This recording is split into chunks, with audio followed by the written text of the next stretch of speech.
ভাইরা আমার, আল্লাহর কসম করে বলি, একটা সময় আসবে মন খুলে নামাজ পড়তে চাইবেন। বিশ্বাস করেন ভাই, লিখে রাখেন ডায়েরিতে। আপনাকে যদি আল্লাহ হায়াতে বাঁচিয়ে রাখেন, যুবক ভাইয়েরা, তরুণ ভাইয়েরা, একটা বয়স আসবে মনে চাইবে একটু রবকে মন খুলে সেজদা দেই, একটু লম্বা করে রুকু করি। পারবেন না, অসুস্থ হয়ে যাবেন, রোগবালায় ধরে ফেলবে। বাবারে, সে সময় আসবে না? বৃদ্ধ মুরব্বীদেরকে, চাচাদেরকে জিজ্ঞাসা করেন, চাইলেও অজু ধরে রাখতে পারে না, নামাজ পড়তে পারে না, চাইলেও পারে না। একটা সময় আসবে চাইবেন, পারবেন না।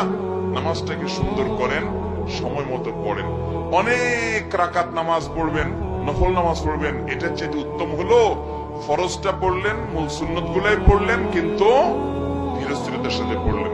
10 রাকাত তাড়াহুড়ো করে পড়ার চাইতে 2 রাকাত আস্তে আস্তে পড়া অনেক বেশি